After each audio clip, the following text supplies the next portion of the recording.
I would scroll YouTube watching home gym review content all the time, but I didn't even have a home gym. I didn't have space for a home gym. I talked to my wife about it. We didn't have a spare bedroom. We didn't have any room in the garage, so we like to park the car in there so we don't have to deal with the snow. But then I had my light bulb moment, and I figured out how to have a home gym in the shed in just a little over 100 square feet. All right, so here I am in the shed. I call it the shred shed, okay? So the shred shed came to be, it was an old shed just out in the backyard. Had tools inside, just some lawn care, gardening type stuff. Just concrete floors was rotting apart. Here's the before picture, and then here's the after my wife and I, we knocked down the walls, we re-roofed it, put up new walls and siding, and threw in some electrical so that way we'd have some power out here when it gets cold out and have some lighting. And that is how the shred shed started. All right, let me get you the dimensions of this shed so that you know what we're working with here.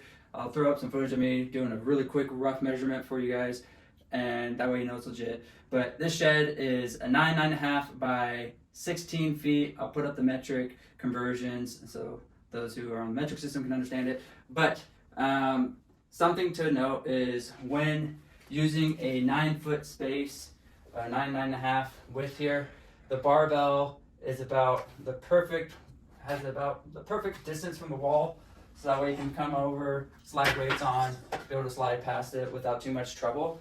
Something that I have that makes it a little bit easier are these roller J hooks, and I really like them because I can just push it to slide past the bar and give myself a little bit more space, but not super necessary. Another thing with the 16 feet, so we're looking at 160 square feet for the total shed, but in the front half of the shed, which is probably like an 8x9 section, which is where the camera's sitting, I have mostly non-gym type stuff. Like I do have some gym flooring, so I do like my deadlifts right in front of this, but I have a wheelbarrow, I have cornhole, I have some random outdoor cushions in here that are eating into the space, but more or less working with an 8x9 from here back, and that's about 72 square feet. Also for the ceilings, we're talking about 8-foot ceilings. You know, it's an A-frame, so there's some spots where it's shorter than others, but essentially we're working with 8 feet ceilings, which is pretty standard. And that definitely came into play when I was picking out my rack and other things that fit in this gym, which we'll get into next. All right, the first thing on my list was a power rack. Reason being, I had to have somewhere I could lift safely with safety straps or some kind of safety form. Spotter arms would have worked too, but I wanted to be able to squat in rack, do benches, incline. Also, you can do your barbell rows and even deadlift in the rack, although I deadlift right in front of it. And having like the pull-up bar and being able to add a cable system later on, which I'll talk about more, is just super huge, and being able to just the center point of your home gym, right? And one thing that I had to take into consideration was the ceiling height, like I was talking about earlier. They're 8-foot ceilings. This rack here is, we can give it a quick measure, and we're looking at 6 feet there, and like another foot. So that's about 7 foot tall, which is 84 inches. And for the width, we got just under 4 feet wide from the outside to the outside. And for the depth, we got about 44 inches, just, what was that, 3.5 feet. So I needed a small enough power rack that I could be able to still do some pull-ups and have some clearance. So at the 7 feet, I had about a foot of clearance above it in certain parts of the gym, not the whole thing, but just dead center, and that's what was able to work for me. With a power rack, you generally want to get it bolted in the ground or throw some weight on the back post so that way it doesn't go anywhere. And so I opted to do that. I have a 4-post rack, and I just bought these pegs from Bells of Steel. They're like $40 each, and it just keeps all the weight in place, which is great. One thing that is a slight annoyance is that when you are benching, sometimes the plates can get in the way, especially with the 45s down here, of the weight that's on the bar. So I just have to be mindful when I'm unracking. So that might be another reason for, at some point, I'll maybe just actually get some pegs and throw them on the wall, or eventually upgrade to a 6-post rack, which would be awesome. but right now that wouldn't fit in this space, so this is what I'm working with, right? And I got everywhere from 45s, 25s, 10s. Home gym community hates 35, so I jumped on that bandwagon. 5, 2.5s, and I got the little changer plates here that are the 1.25s and some collars. Okay, the next thing in my home gym that I had to get was the adjustable bench. I don't have the luxury of having multiple benches, so that's why I chose an adjustable one. This thing can do a flat, as you can see, as it's already set up, and then you can do an incline. Don't mind the noise here. Then you got upright where you can do shoulder press. You can also adjust this piece down here and give yourself some different angles here. I don't use this feature a ton, but it is available. I doubt that Bells and Steels markets this bench as a decline bench, but I do decline it like this to do some cable low rows, so I'm not just sitting on the ground, get a little bit more range of motion. And it also, if I want to do a decline bench, I suppose I could use that feature. I just haven't because I don't really do that. The last major thing that I wanted in the home gym was a cable system. The cable system that I have here comes from Bells of Steel because it goes with the power rack, and the power rack is a unique 2.3 by 2.3 rack instead of the traditional 3x3 or even 2x2 racks.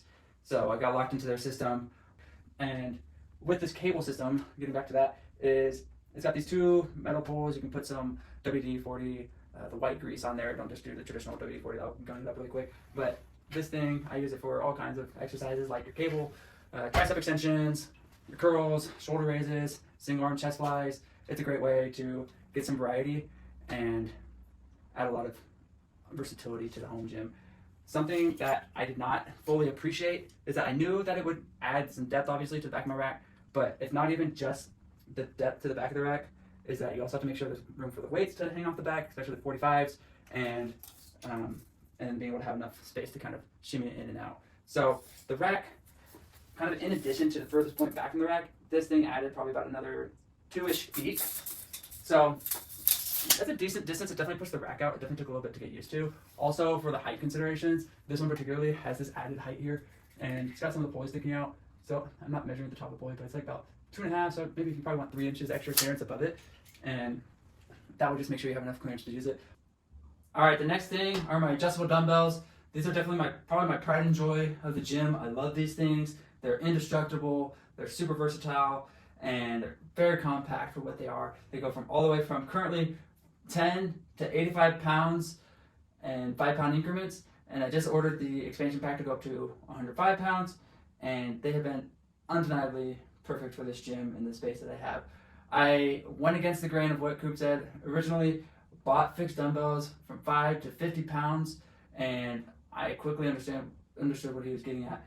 It takes up A, too much space, and B, it quickly gets really expensive when you had to buy dumbbells in excess of 50 pounds. So I ended up selling all those dumbbells, the 5 through 50, and turned around and bought these for basically the same price, and I never looked back, that's for sure. Okay, over here I have all of my cable attachments, and some people will just throw it up on something called wall control where you can just hook in and move it around to hang up all your attachments. I just ended up using nails and screws because they work and they're cheap. And one of my first attachments that I got here is the Spud Inc. long ab strap. It's great for tricep extensions, face pulls, and curls. People do some back exercises with them too, and I'm going to try to get that in my next block because it looks pretty cool. We got the Angles 90 grips.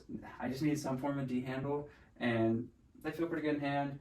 They're 35 bucks. You honestly can't beat the price. I got some of these knockoff mag grips. I got a big old pack actually with my brother-in-law. He's also into the home gym space, and he took half, I took half, and it ended up just being like a lot better deal to go that way. I think it's like ended up costing me 40 bucks for these 3. I got the close grip, pronated, and if you turn it the other way, then it's supinated grip. Same thing here. I got the medium supinated and can switch it for a pronated grip, and then I got a wider neutral grip. And then this came with the cable system when I bought it from Bells of Steel, just a standard straight bar and a lat pull down bar. Another one I have that's hanging over here from when I was recording earlier are these cones. The cones are amazing. Honestly, one of my favorite attachments. It just feels so good in hand, and it's called Spiral Strength Dually. It's about 80 bucks. It is one of the more expensive attachments, I will say, but I have to say it is pretty awesome. Well, Well, there's my home gym. My home gym's about 100 square feet, give or take, depending on how you slice and dice it. But it's possible, whether you're in a house, in an apartment, sharing a bedroom, you can make a home gym work, whether it's with just bands or throwing in a whole power rack. It's definitely feasible. Drop down and comment below what your gym looks like, how you made it work in the early stages of your life, and let's make it work. Till next time, guys.